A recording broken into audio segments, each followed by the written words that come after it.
ยะสิทธัง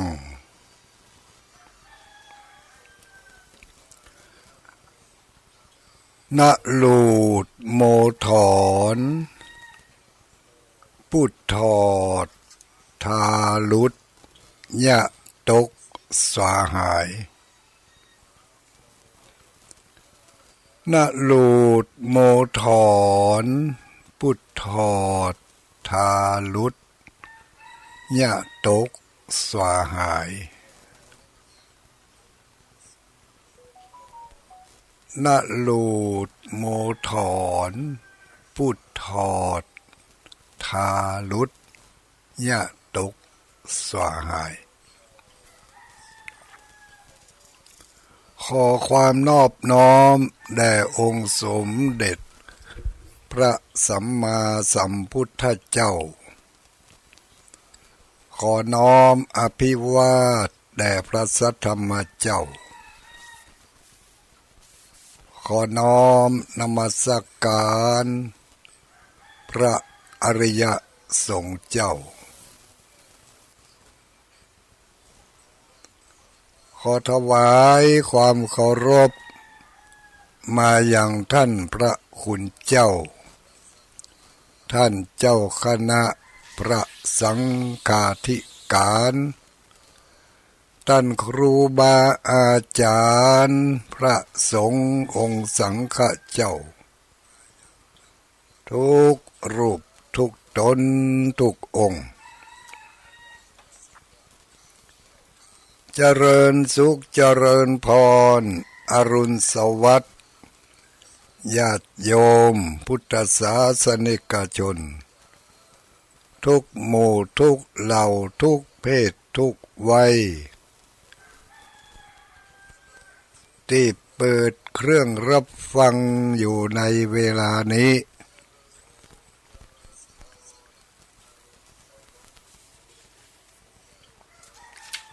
เจ้าวันนี้เป็นเจ้าของวันพฤหัสบดีที่31เดือนตุลาคมพุทธศักราช2567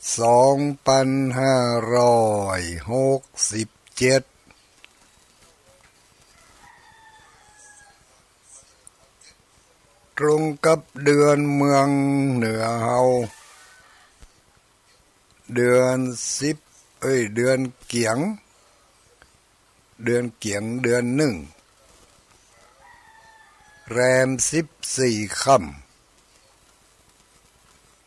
เดือนขี้ดับคู่เดือนคู่ดับขี้เดือนขี้นี่ดับคู่วันนี้เป็นวันสิ้นสุดของเดือนตุลาคม มาตรงกับวันสิ้นสุดของเดือนเกียงนะเดือนเกียงเดือนยี่เดือนเกียงเดือนเกิดเดือนเกียงนี่เดือน11ใต้11ในปฏิทินเดือนเกียงของคนภาคเหนือเฮาสิ้นสุดเดือนตรงกันพอดีออกพรรษามาแล้ว ได้กี่วันละ15 วันแล้วนี่สิ้นสุดแล้วเดือนเกียง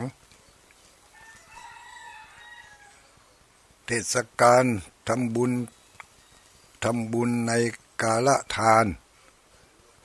ก็ย่างเข้ามาได้กึ่งเดือนแล้ว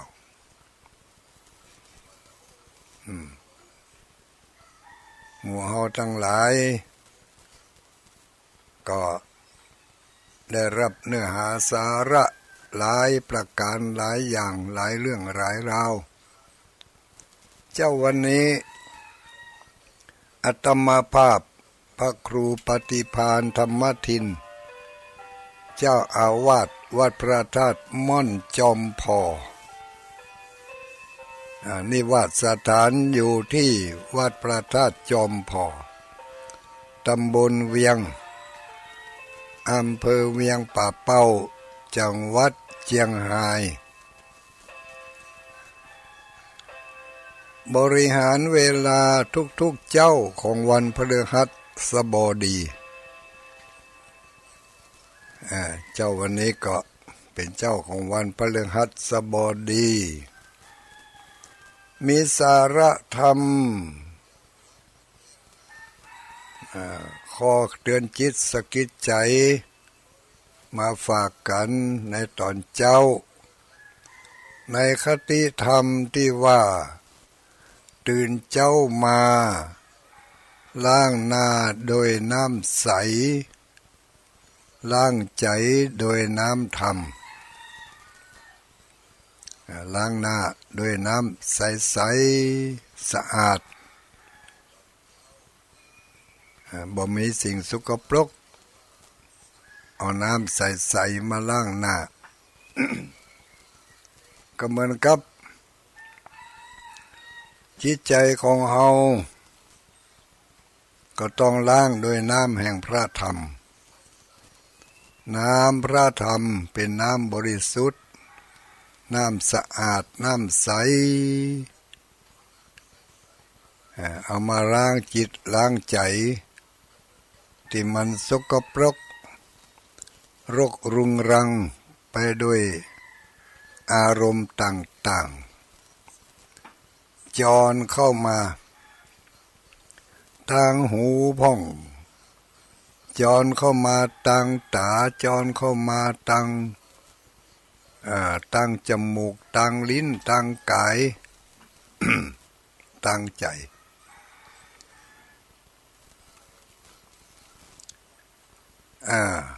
อันนี้เขาก็ต้องล้างคอยป้องกันไว้ตื่นเจ้ามาฝึกสติมีความระลึกได้ว่าวันนี้เป็นวันที่เรามีโชคดีมีโชคดีที่ว่าตื่นขึ้นมายังมีความรู้สึกตัวมีลมหายใจอยู่บรรลวดไปเห็นเมื่อคืนแล้ว เจ้านี่ก็ยังมีโอกาสได้ยินได้ฟังน้ำเลี้ยงเสียงธรรมจากคลื่นสีขาวของเฮานี่ทุกเจ้าสลับซับเปลี่ยนกันแต่ละเจ้าแต่ละคืนเมื่อคืนก็มีเนาะเมื่อคืนภาคกลางคืนก็ตั้งแต่20:00 ไปจนถึง4:00ทุกเจ้าทุกคืน ได้รับอาหารตั้งใจป้อนเข้าไปป้อนเข้าไปไม่ต้องกลัวอ้วนเนอะกินติ๊กบ่อ้วนอาหารประเภทนี้บ่มีคอเลสเตอรอลบ่มีไขมันเจือปนกินได้ทุกวันกินให้อิ่มอิ่มก็คืออิ่มอกอิ่มใจนั่นล่ะกินอิ่มนอนอุ่นจะต้องล้างหน้าด้วยน้ำใสล้างใจด้วยน้ำธรรมถ้ามีฉะนั้นแล้วมันจะบ่กินอิ่มบ่นอนอุ่นอยู่บ่ม่วนกินบ่หวานเพราะบ่ได้ช่วยล้างสะสางสิ่งที่แปลกปลอมเข้าไปในอารมณ์มีสิ่งแปลกปลอมเข้าไปในความรู้สึกนึกคิดมีอะไรที่จะแปลกปลอมเข้าไปก็ต้นเก้าของมันก็มีโลภะโทสะโมหะอันเนี้ยที่มันแปลกปลอมเข้าไปในหลายรูปแบบ แล้วแต่ว่าจะมีอะไรอย่างมาล่อให้มันเกิดขึ้นอย่างใดโลภะความโลภก็คือความอยากได้ความใคร่ได้ในสิ่งที่ไม่สมควรจะพึงได้ใคร่ได้ที่เกินขอบเขตเขามีฐานะมีการงานมีอาชีพระดับนี้แต่ไปไขว่คว้าใฝ่ฝันอยากจะได้เป็นกอบเป็นกำเป็นล้านเป็นแสนเป็นล้านต่อวันอย่างนี้ก็เกิดความขุ่นมัวละกำนั้นจะต้องไขว่คว้าเสาะหาช่องทางที่ให้มันได้มาตามที่ความต้องการตามที่ความโลภหันเป็นได้ก็อยากจะได้แต่อยากจะได้แล้วก็หาเอาด้วยทางที่ชอบทางที่ถูกต้องตามสติกำลังของตัวเองอันนั้นเป็นในทางที่ถูกต้องเป็นสัมมาทิฏฐิแต่ถ้าอยากได้แล้วไปไขว่คว้าหาทางลัดให้มันได้ไวๆได้นักช่องทางมันมีก็คือต้องเดินเส้นทางที่มันบสดใสมันเทามืดสมัยนี้เขาเรียกว่าเส้นทางสีเทาเส้นทางสีมืดเส้นทางสีดำเนาะเป็นอาชีพที่ต้องปกปิดลักเนี่ยซ่อนเนี่ยทำซ่อนลักเนี่ยลักทำซ่อนเนี่ยซ่อนทำซ่อนเงื่อนซ่อนงำบ่เปิดโปร่งบ่โปร่งใสเนาะเป็น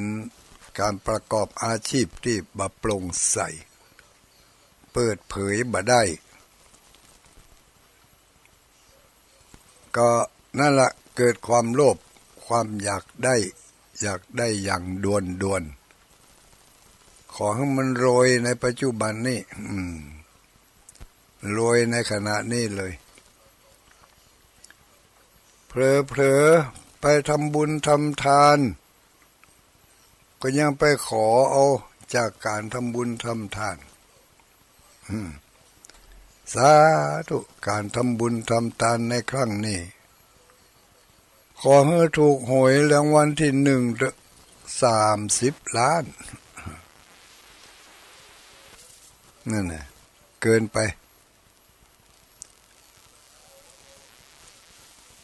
ก็อยากจะได้แบบทางลัดอันนี้ต้องล้างด้วยน้ำใสต้องล้างใจด้วยน้ำพระธรรมคือต้องมีความเข้าใจเอาพระธรรมมาล้างใจล้างความสกปรกโสมมเดินตามเส้นทางที่เรียกว่าสัมมาทิฏฐิความคิดความเห็นในทางที่ถูกต้องอันใดควรอันใดบ่ควรจะได้มอกใดได้มาแล้วควรจะจัดการบริหารให้มันเป็นไปในทิศทางใดอันนี้ก็เรียกว่าสัมมาทิฏฐิความนึกความคิดในทางที่ถูกเมื่อมีสัมมาทิฏฐิที่ถูกต้องแล้ว ตามหลักธรรมก็จะเข้าไปสู่กระบวนการที่เรียกว่าสัมมาทิฏฐิแล้วก็สัมมาอย่างที่ว่าเป็นประกอบอาชีพสัมมาอาชีวะเนาะก็จะมีสัมมาอาชีวะการหาเลี้ยงชีพในทางที่ถูกต้องตามทำนองครองธรรมตามวิถีและอำนาจหน้าที่ของตัวเองจะพึงทำไปตามบทบาทถ้ามีฉะนั้นแล้วก็จะเกินขอบเกินเขตในเมื่ออยากได้เกินขอบเขตเกินความสามารถเกินภาระหน้าที่ของเฮาแล้วถึงได้มาก็บ่เป็นสุขแล้วทีนี้เป็นทุกข์ธรรมะเนี่ยเมื่อมันเป็นทุกข์อย่างนี้ก็เลยต้องหาวิธีทำให้มันถูกต้องก็โดยการใจน้ำพระธรรมมาล้างจิตล้างใจเนี่ยไปทำไปได้มาหมกใดก็ยินดีพอใจเท่าที่ได้คำว่าได้ในที่นี้นี่มาได้หมายถึงได้ทรัพย์สมบัติอย่างเดียวได้อย่างอื่นตัวได้อย่างอื่นตัวทำบุญได้บุญทำบาปได้บาปเนาะทำความดีก็ได้สิ่งที่ดีทำความบ่ดีก็ได้สิ่งที่ไม่ดีเนี่ยตามกำลังของตัวเองเขามีกำลังน้อยถ้าเขาไปทำนักมันก็เกินกำลังเกินขีดความสามารถก็จะสร้างความเดือดร้อนให้แก่ตัวเฮาบ่ว่าจะทำอะไรทั้งนั้น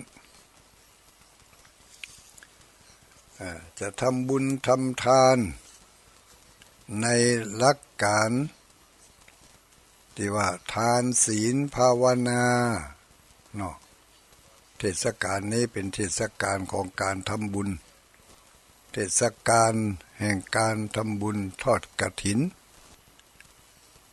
ทำบุญอย่างนี้เป็นเรียกว่าทำบุญในลักษณะกาลทานการให้ทานตามกาลตามเวลาถ้าโป้นจากระยะนี้ไปแล้วก็ไม่จัดว่าเป็นทำบุญกฐินวัดหนึ่งจะรับกฐินได้ก็ปีละครั้งอันนี้กาลทานการให้ทานตามกาลตามเวลาที่มีพระบรมพุทธานุญาตได้กำหนดไว้แก่พุทธศาสนิกชนทั้งหลายทำก็ให้มันเหมาะสมเหมาะควรแก่กำลังของเฮาจะไปหันจ้างขี้จะไปขี้ตัวจ้างจะไปแข่งจ้าง โอ้เปิ่นหอมกันเป็นร้อยเป็นพันนี่เฮาก็มีนี่ปันป่ายเลาะนะเนาะเฮาก็หอมได้สักปันหนึ่งก็ก็เหลือทั้งป่ายมันน้อยเดียวหุแล้วก็จะเดือดร้อนนะทีนี้หอมน้อยก็อายหอมหลายก็เสี่ยงเอากรรมนี่มาใส่ไว้ในใจก็จะทำให้ความเดือดร้อนถ้าเรามีน้ำพระธรรมคอยช่วยล้างสิ่งสกปรกความคิดสกปรกการดำริสกปรกความตั้งใจสกปรกก็ต้องอาศัยความพ พอดีพอดีหู้ตัวหู้ตนหู้ประมาณหู้บุคคลหู้การเวลาเป็นเรียกว่าเป็นสัพพุริสะเนาะเขาจะได้ยินธรรมที่พระพุทธที่พระสงฆ์องค์สังฆเจ้าเป็นจังเตธรรม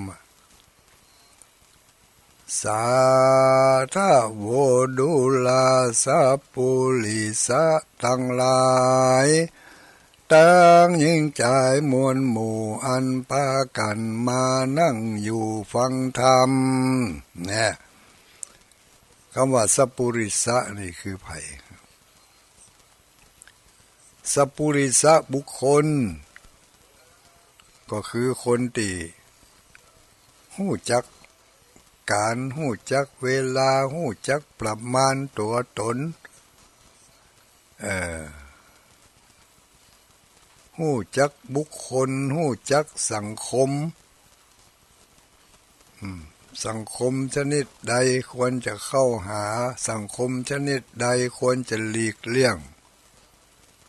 บุคคลใดควรจะดีคบบุคคลใดควรจะดีห่างเนี่ยนี่เป็นเรียกว่าสัพพุริสะเป็นผู้ที่หู้การหู้เวลาหู้สถานที่หู้บุคคลหู้ตัวหู้ตนเนาะอัตตสัมมาปณิธิตั้งตนไว้ชอบตั้งตนไว้ถูกต้องคนใดควรคบคนใดบ่ควรคบหลีกเลี่ยงบ่ได้อย่างสมมติว่ามีเขาไปอยู่ในท่ามกลางของคนพาลของทุรชนเขาก็หลีกเลี่ยงบ่ได้แต่ก็ต้องหู้จักเอาตัวรอดเป็นยอดดี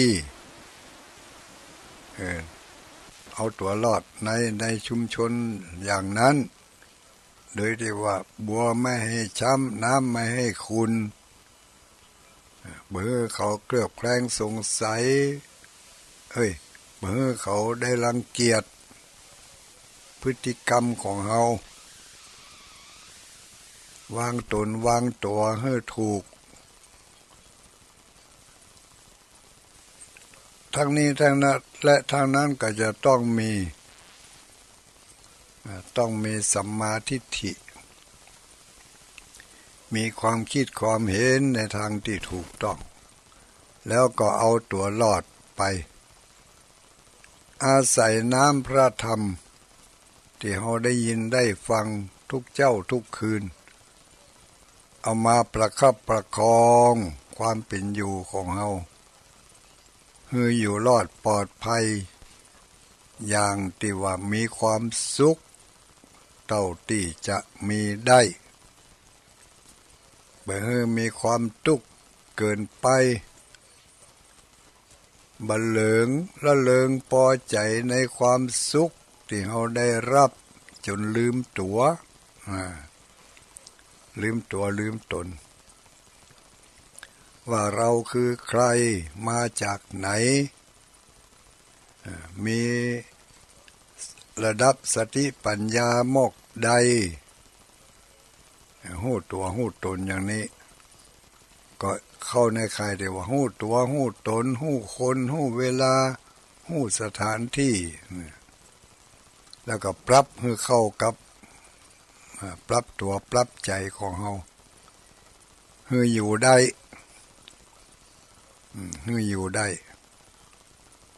บ่ให้เดือดร้อนต่อตัวเองและบ่เดือดร้อนต่อครอบครัวบ่สร้างปัญหาให้กับผู้ที่อยู่ใกล้ชิดเราอยู่กันอย่างมีความสุขมีความสงบมีราบรื่นราบรื่นอย่างนี้ชื่อว่าเขาได้เอาน้ พระธรรมมาล้างใจเอาน้ำใสๆมาล้างหน้าทุกๆเจ้าของเฮานึกถึงศีลถึงธรรมนึกถึงคุณงามความดีตื่นขึ้นมาแล้วก็นึกถึงคุณงามความดีขอบคุณในความดีขอบคุณในศีลในธรรมที่เฮาได้ประพฤติปฏิบัติจึงทำเมื่อเฮาได้มีวันนี้ตื่นเจ้ามายังมีลมหายใจนึกขึ้นได้อยู่โอ้วันนี้วันพระวันศีลหลายผู้หลายคนก็ไปถึงวัดปุ่นแล้วบางผู้บางคนก็พอดีปิกเนี่ยบางข้องก็กำลังเกียมเนื้อเกียมตัวจะออกจากบ้านจะไปวัดเพราะว่าแต่ละวัดนั่น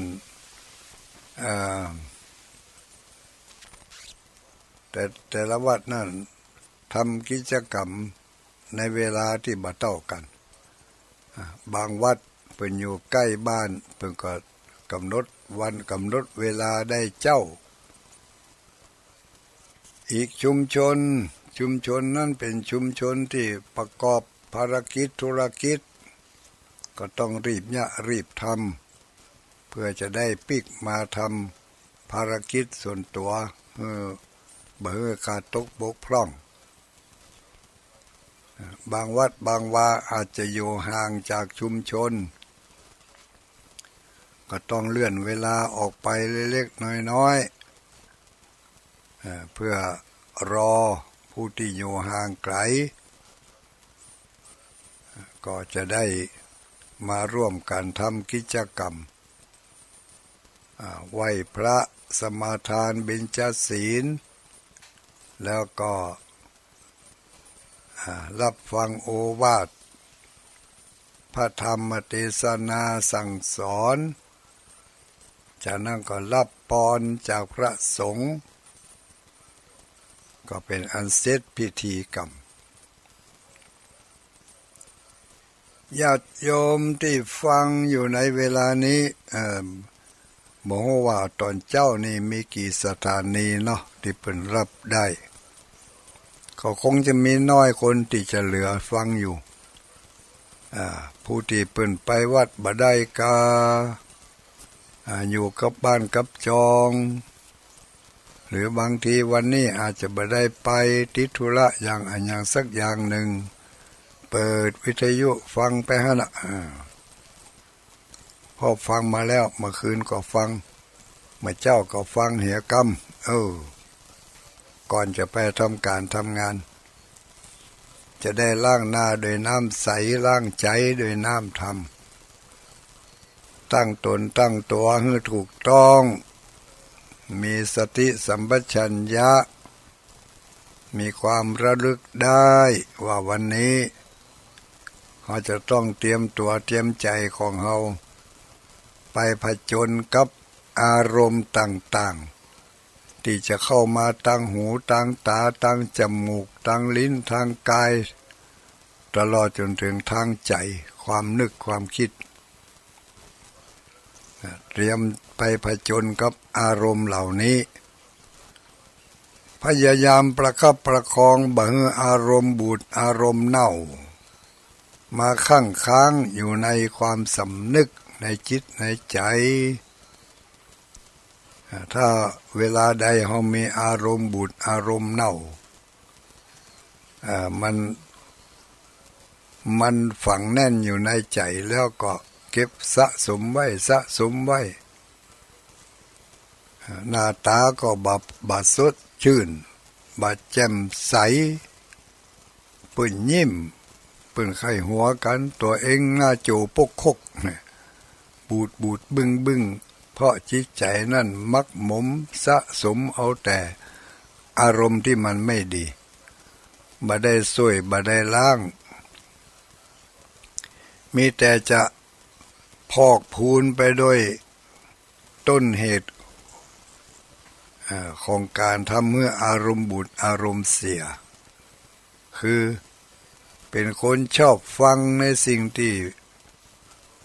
เป็นพิษเป็นโทษเป็นภัยเนาะชอบฟังเปิ่นเล่าขวัญกันก็ชอบฟังเปิ่นติฉินนินทากันก็ชอบพอในสิ่งที่เลวร้ายก็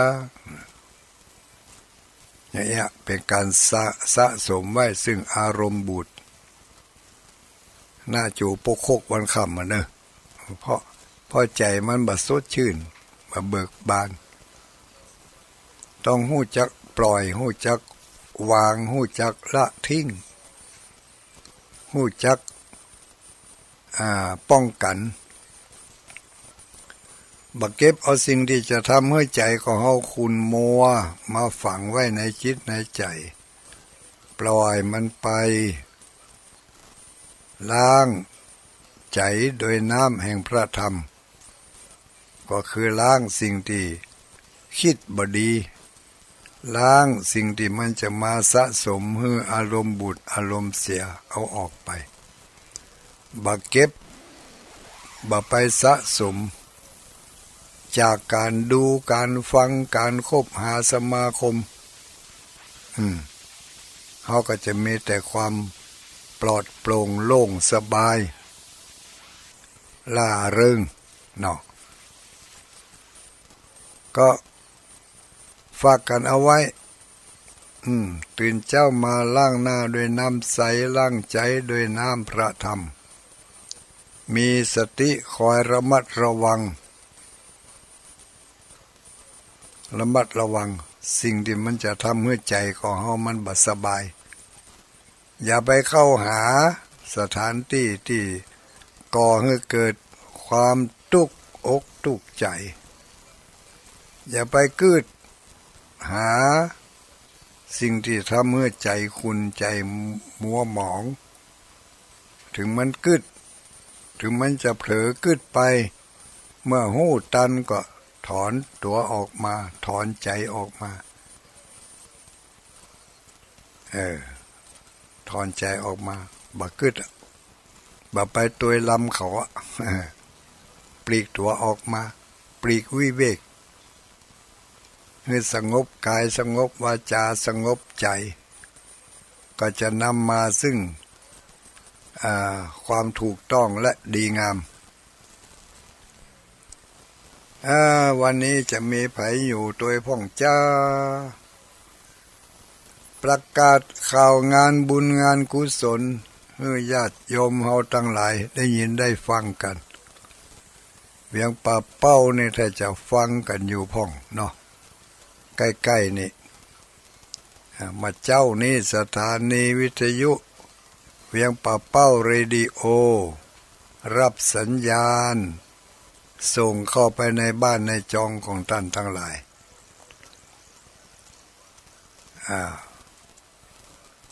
บางคนเตรียมตัวจะไปวัดแล้วบางคนลูกวัดมาแล้ววันนี้วันพระวันศีลถัดจากวันพระวันศีล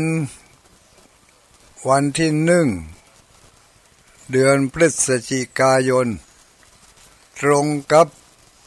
วันขึ้น1 ค่ำเดือนยี่ออก1 ค่ำตรงกับวันที่วันที่1เนาะวันที่1พฤศจิกายนวันที่1เป็นวันศุกร์วันพรุ่งนี้นะเป็นวันศุกร์ในเดือนพฤศจิกายนนี้มีกิจกรรมสำคัญก็คือกาลทานยังเหลือเวลาอีก15 วันกาลทานก็คือการถวายทานผ้ากฐินยังเหลือเวลาอีกตั้งแต่วันนี้ไปจนถึงวันที่15ใครจะไปทำบุญทำทานที่ไหนพล่ำพเหลือก็ตามอัธยาศัยบางพ่องก็ไปไกลบางพ่องก็ไปใกล้ บางพ่องก็บ่สะดวกจะไปทางใดทั้งนั้นแต่ก็มีจิตใจอยากจะท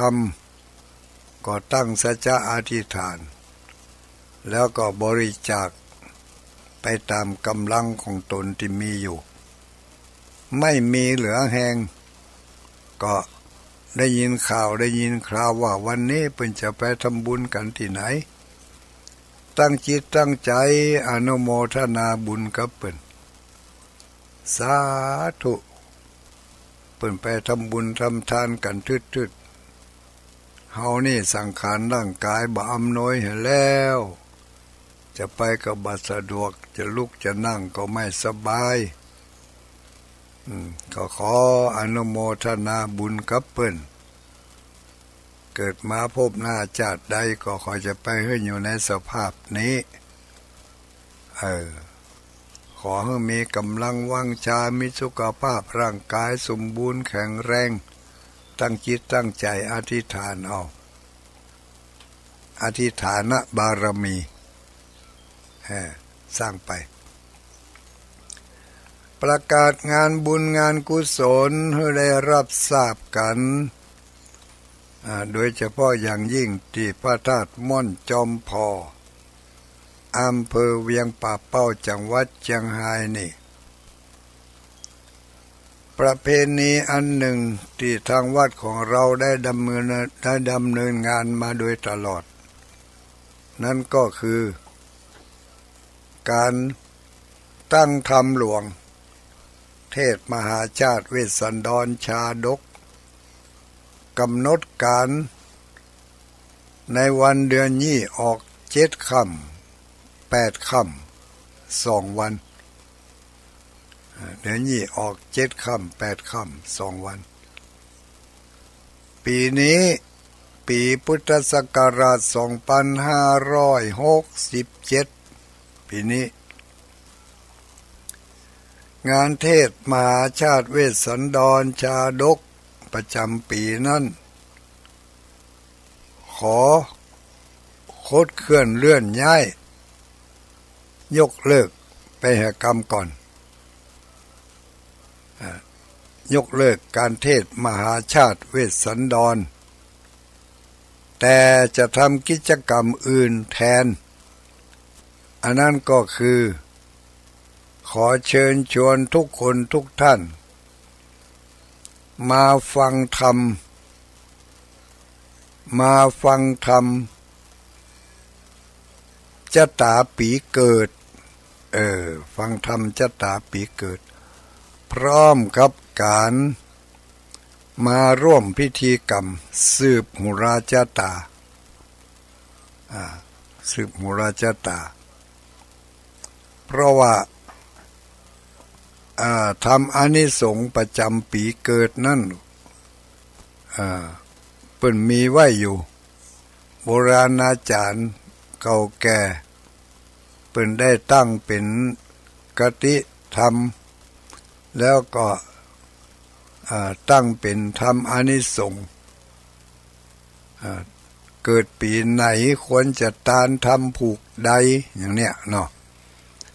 ชื่อว่าทำอันหยังใน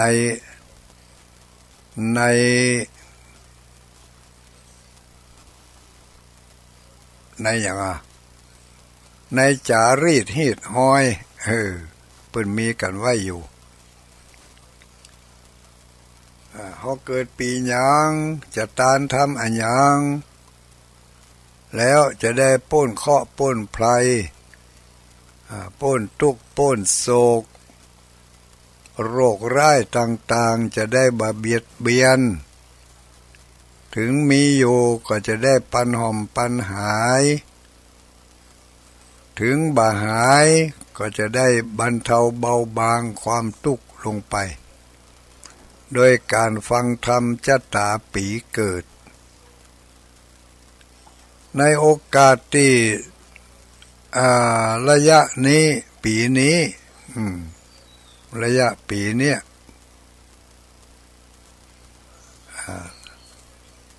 บ้านเมืองเฮาเกิดความละส่ำละสายพี่น้องศรัทธาเจ้าบ้านเฮา อยู่กันอย่างหวาดระแวงอยู่กันด้วยความหวาดหวั่นเกรงกลัวต่อเพศภัยต่างๆอันจะพึงเกิดขึ้น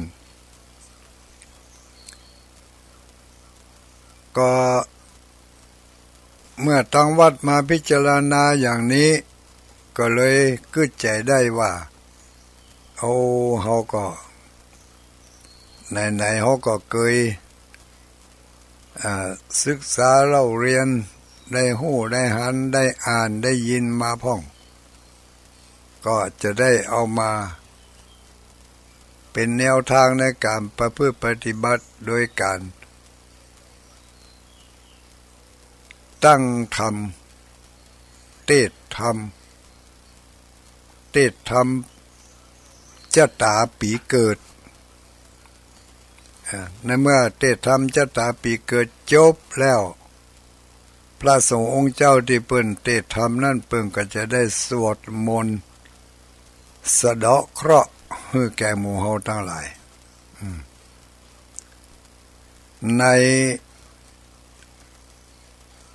ในบทสวดที่เปิ้นสวดกันกุเตื้อเนี่ยนะแต่นี่จะเอาไปลบท้ายตอนที่เทศน์ทำจบแล้วก็จะได้ขอนิมนต์เปิ้นสวดปัดเคราะห์สืบชะตาสวดปัดเคราะห์สืบชะตาสวดปัดเคราะห์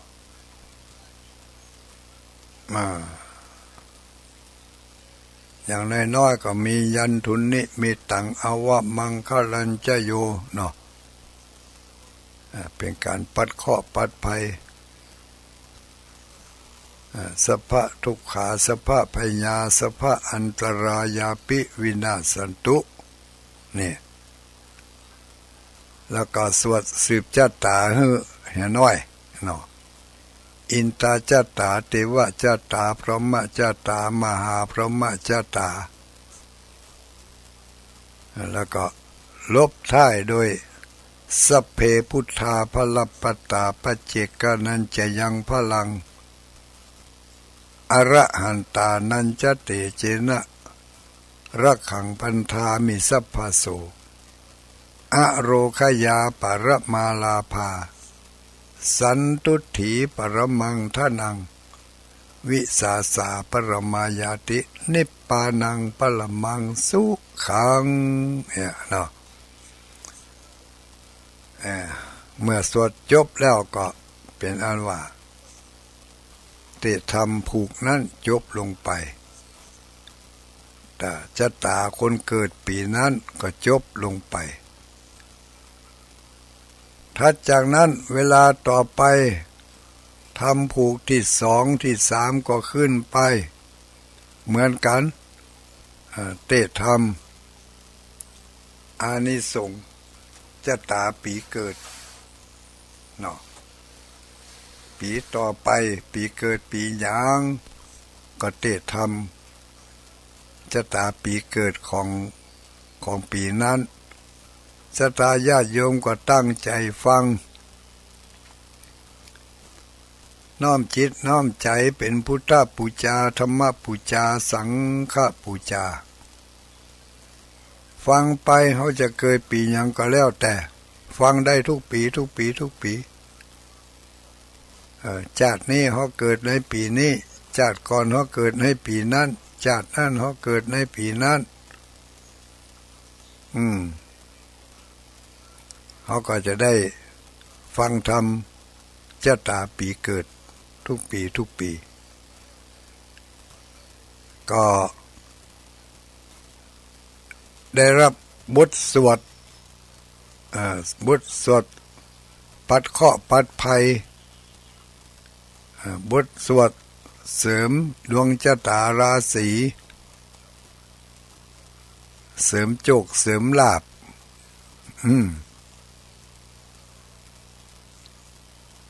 ถามว่ามันจะได้ว่าตุลุงมันก็อยู่ที่บุญวาสนาของเฮาถ้าเฮาเคยได้ทำมาไว้อย่างนั้นในอดีตที่ผ่านมาปัจจุบันนี้เฮามาต่อยอดท ที่เขาเคยทำมาแล้วมันก็จะไปทำให้ความสมบูรณ์แบบสำเร็จบริบูรณ์ได้เขาก็ทำสุ่มเนี่ยไปละเหมือนกับคนตอดแหนี่กะเอาแหวานลงไปในน้ำบนถ้ามันจับเสป่ามันก็ได้ขึ้นมาการทำบุญทำทานก็เช่นเดียวกันการฟังเทศน์ฟังธรรมก็เหมือนกัน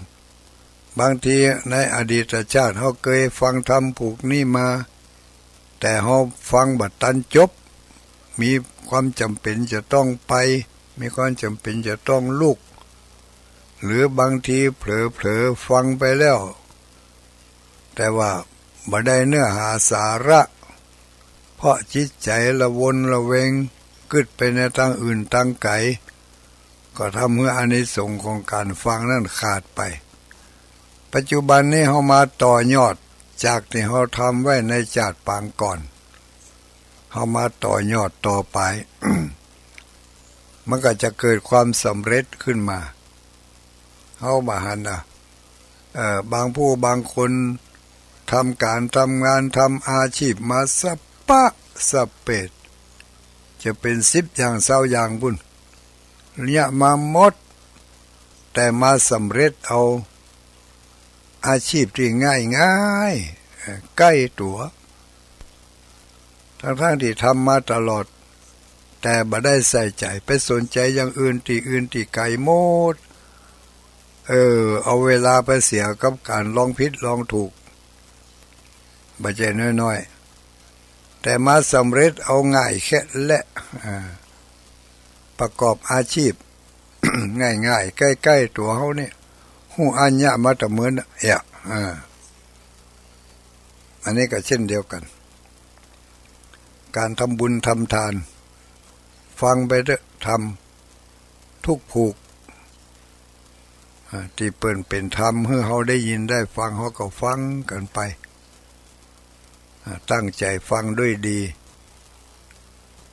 เดือนนี้ออก7ค่ำเด้อที่วัดม่อนจอมพอนี่จะมีการเทศน์ธรรมสืบชะตาปีเกิดของแต่ละคนคนไหนเกิดปีหยัง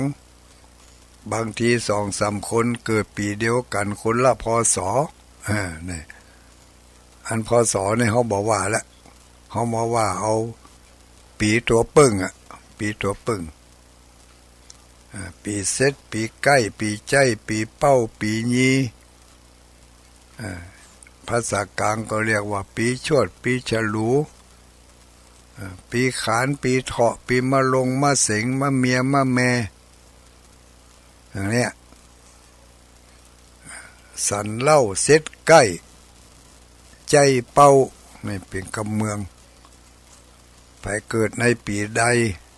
มาปุจจาธรรมที่ตัวเองเกิดประจำปีเกิดของตนพร้อมกันนั่งก็จะได้ได้อานิสงส์จากการฟังสวดประจำวันเกิดเนาะสวดประจำวันเกิดปัดเคราะห์ปัดภัยปัดเสนียดจันไรได้ปัดเป่าสิ่งชั่วร้ายทั้งหลายออกไปจากมโนสำนึกออกไปจากตนตัวของเฮาที่มันติดแปดเปื้อนมา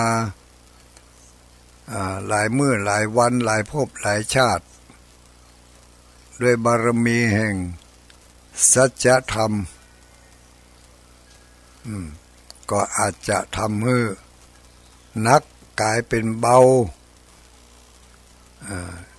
แทนที่จะเกิดอุบัติเหตุร้ายแรง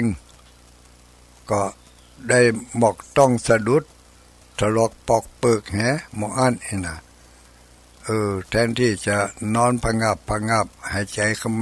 มวอยู่ห้องยาอยู่ห้อง ICU น่ะก็บ่ต้องถึงขนาดนั้นหมอกต้องสะดุดแข้งก้นตีนก้นก็จะเป็นบุญกั้มบุญจู พื่อแก่เฮาตั้งหลายอย่าลืมเนอะเดือนนี้ออก7 ค่ำเดือนนี้ออก7 ค่ำนี่จะมีกฐินจรมาเนอะกฐินจรจะมาที่ทอดที่วัดม่อนจอมพอนี่อันนี้ก็เป็นงานทำบุญกฐินประจำปีแต่ปีนี้มาได้รับจองจากเจ้าภาพใดๆก็เป็นกฐินที่เป็นจรมาก็เอามาทอดถวายในวันนั้นวันเดือนนี้ออก7 ค่ำแต่มีโอกาสมีเวลาก็ขอเชิญเตรียมข้าวน้ำโภชนะอาหารมาเลี้ยงกันมื้อกลางวันมื้อแมลงเนาะเพราะการเตะทำนั่นจะไปถึงแมลงบุญนี่ประกาศบอกกล่าวกันเนอะเดือนนี้ออก7 ค่ำที่วัดม่อนจอมพอเดือนนี้ออก8 ค่ำก็ไปที่วัดบรรพตสถิตวัดบรรพตสถิตตำบลพระบาทอำเภอเมืองจังหวัดลำปางก็ไปปะกันที่หั่นเนอะญาติโยมทั้งหลาย7 ค่ำปะกันที่วัดม่อนจอมพอ8 ค่ำปะกันที่วัดบรรพตสถิตจังหวัดลำปางพี่น้องญาติโยมอยู่ตามลำปางก็ไปปะกันนั่นเนอะเดือนนี้ออก8 ค่ำกินข้าวงายแล้วก็ไปปะกันได้เลยเนาะเจ้าวันนี้ก็คงจะพบปะกับศรัทธาญาติโยมทั้งหลายโดยเวลาเพียงต่ออีละน้อญาติโยมหมู่เฮาทั้งหลายได้มาพบมาปะกันก็เป็นอันว่าขออนุโมทนากับศรัทธาญาติโยมทุกผู้ทุกคนทุกที่ทุกแห่งทุกคลื่นที่ได้เปิดเครื่องรับฟังอยู่ในเวลานี้ศรัทธาญาติโยมอยู่ตามลำปางก็ฟังกันปะกันเนอะนี่ออก8 ค่ำที่วัดบรรพตสถิตเนอะเจ้าวันนี้ก็ลำลาญาติโยมทั้งหลายไปโดยเวลาเพียงเท่านี้ก่อนเนอะแล้วก็จะได้เข้าวัดได้เข้าวิหารกันละนะจะไปปันจุกปันปอนให้เปิ่นก่อนปันศีลปันปอนเนาะเพราะว่าอภิวาทนาสีลิสะนิจังวุธาปจายโนจัตตารโอธรรมาวัฏันติอายุวันโนสุขังปะลัง